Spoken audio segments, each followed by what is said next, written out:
بسم اللہ الرحمن الرحیم الحمد للہ رب العالمین والصلاة والسلام علی اشرف الانبیاء والمرسلین نبینا محمد وعلی آلہ وصحبہ اجمعین اما بعد۔ عزیز ساتھیو، آج کے اس درس میں آپ حضرات کے سامنے دین کے ایک اہم مسئلے پر گفتگو کروں گا، جس کے متعلق بہت سارے سوالات لوگ کرتے ہیں، اور وہ ہے وضو توڑنے والی چیزیں، نواقض وضو۔ کن چیزوں سے وضو ٹوٹتا ہے؟ اس میں سب سے پہلی چیز جن چیزوں سے وضو ٹوٹتا ہے اس میں الخارج من السبیلین، انسان کے شرمگاہ سے، بلکہ دونوں شرمگاہ سے، اور وہ چاہے مرد ہو یا عورت، اگر شرمگاہ سے کوئی بھی چیز نکلتی ہے تو اس سے انسان کا وضو ٹوٹ جائے گا، چاہے وہ ہوا خارج ہونا ہو، پیشاب ہو، پیخانہ ہو، یا اسی طریقے سے منی ہو، مزی ہو، ودی ہو، کوئی بھی چیز انسان کی شرمگاہ سے نکلتی ہے تو اس سے انسان کا وضو ٹوٹ جائے گا۔ میرے اسلامی بھائیوں، اس سلسلے میں ایک اہم مسئلہ یہ ہے، بہت سارے لوگ کچھ مسائل کی لاعلمی کی بنیاد پر نماز کو ترک کر دیتے ہیں، نماز نہیں پڑھتے ہیں۔ اس میں سب سے اہم مسئلہ کچھ لوگ بیان کرتے ہیں، کہتے ہیں کہ مجھے یہ پریشانی ہے کہ مجھے بار بار پیشاب آتا ہے، تو وضو کرتا ہوں اور وضو کرنے کے بعد فوراً پیشاب آ جاتا ہے اور نماز نہیں پڑھ پاتا ہوں۔ میرے اسلامی بھائیوں، ایسے لوگوں کے لیے اجازت ہے جن کو سلسل بول، اس بیماری کو، پیشاب کا بار بار آنا، اس کو سلسل بول کہا جاتا ہے۔ یہ ایک بیماری ہوتی ہے، اور خاص طور سے جاڑے کے موسم میں عام طور پر لوگوں کو یہ پریشانی زیادہ لاحق ہوتی ہے۔ تو اگر کسی کو اس طرح کی پریشانی ہے کہ وہ آدمی وضو کر رہا ہے اور وضو کرنے کے بعد ابھی نماز شروع ہوئی، اور نماز کے دوران یا نماز شروع ہونے سے پہلے ہی اس کو پیشاب کا قطرہ آ گیا، تو ایسا شخص نماز نہ چھوڑے۔ حقیقت یہ ہے کہ پیشاب کا ایک قطرہ بھی نکلنا یہ وضو توڑنے والی چیزوں میں سے، اس سے وضو ٹوٹ جاتا ہے پیشاب کے نکلنے سے۔ لیکن اگر کسی انسان کو یہ بیماری لاحق ہے، اس کو بار بار پیشاب آ رہا ہے، وہ کنٹرول نہیں کر پا رہا ہے، بیماری کا علاج کرنے کے بعد بھی یہ چیز صحیح نہیں ہوتی ہے، تو ایسا انسان ہر نماز کے لیے وضو کرے، اور نماز سے کچھ پہلے نماز کا وقت داخل ہونے کے بعد وضو کرے، اور پھر اس وضو سے جتنی نمازیں پڑھنا چاہے اس وقت کی وہ ساری نمازیں پڑھ سکتا ہے، چاہے وہ فرض ہو، سنت ہو، جتنی نمازیں اس وقت کی پڑھنا چاہتا ہے اس وضو کے ذریعے پڑھ سکتا ہے۔ ہر وقت کے لیے ظہر کے لیے الگ وضو کرے گا، پھر عصر کے لیے الگ وضو کرے گا، یعنی ہر نماز کے لیے وہ الگ الگ وضو کرے گا اور نماز پڑھتا رہے گا۔ اسی طریقے سے کچھ لوگ یہ شکایت کرتے ہیں اور کہتے ہیں کہ ہم جب پیشاب کے لیے بیٹھتے ہیں تو مزی کا قطرہ آ جاتا ہے، تو کیا ایسی صورت میں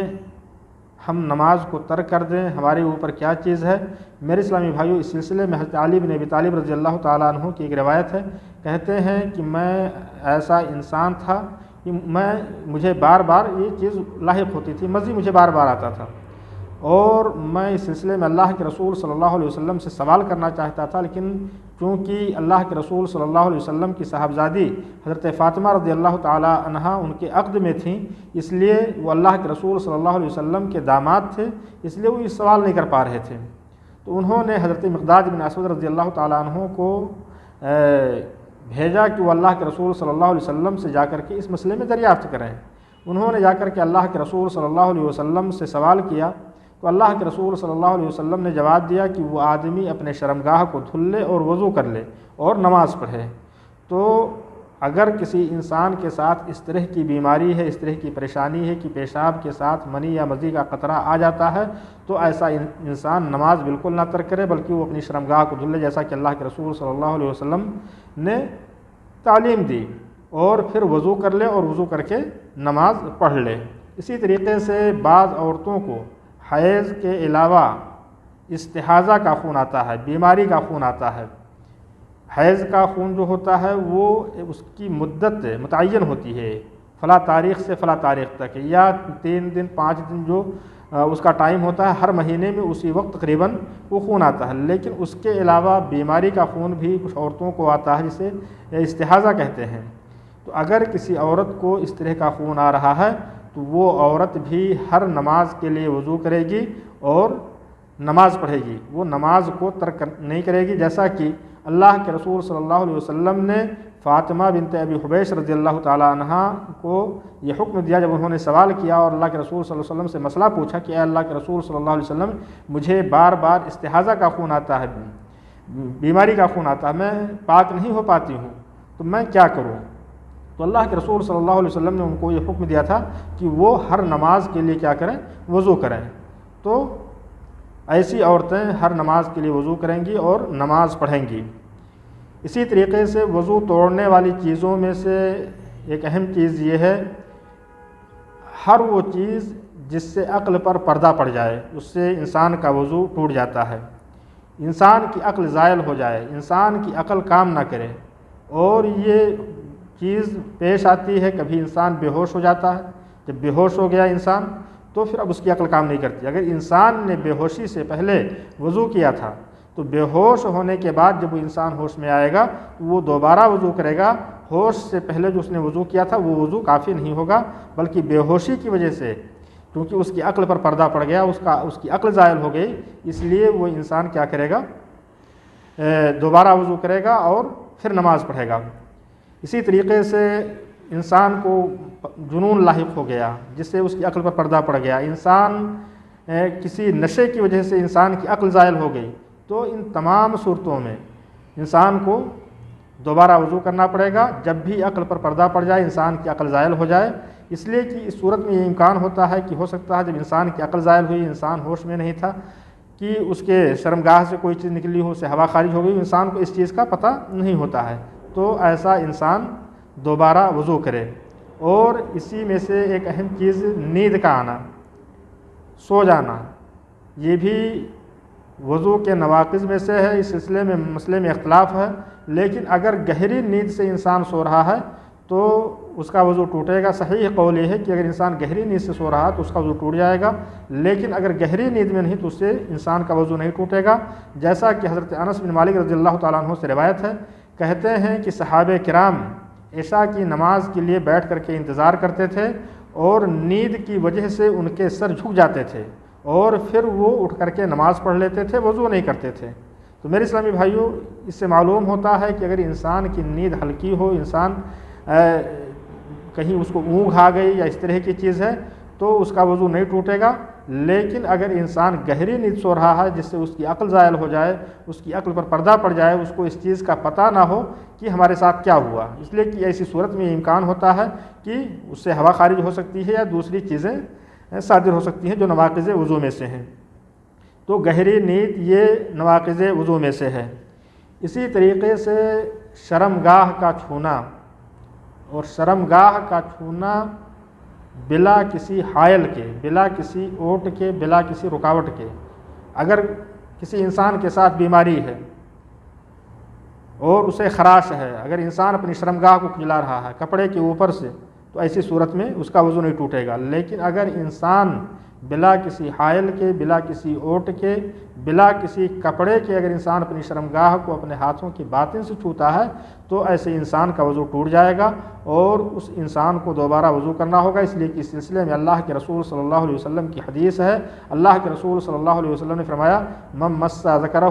فلیتوضا، کہ جو آدمی اپنی شرمگاہ کو چھوئے وہ آدمی کیا کرے؟ وضو کرے۔ تو شرمگاہ کا چھونا بلا کسی اوٹ کے، بلا کسی پردے کے، یہ نواقض وضو میں سے ہے اور وضو کو توڑنے والی چیزوں میں سے ہے۔ اسی طریقے سے ایک اہم چیز یہ ہے کہ انسان اونٹ کا گوشت کھا لے۔ اونٹ کا گوشت کھانا یہ نواقض وضو میں سے ہے، اونٹ کا گوشت کھانے سے انسان کا وضو ٹوٹ جاتا ہے، لیکن اس کے برعکس اگر کسی آدمی نے مرغی کا یا بکری کا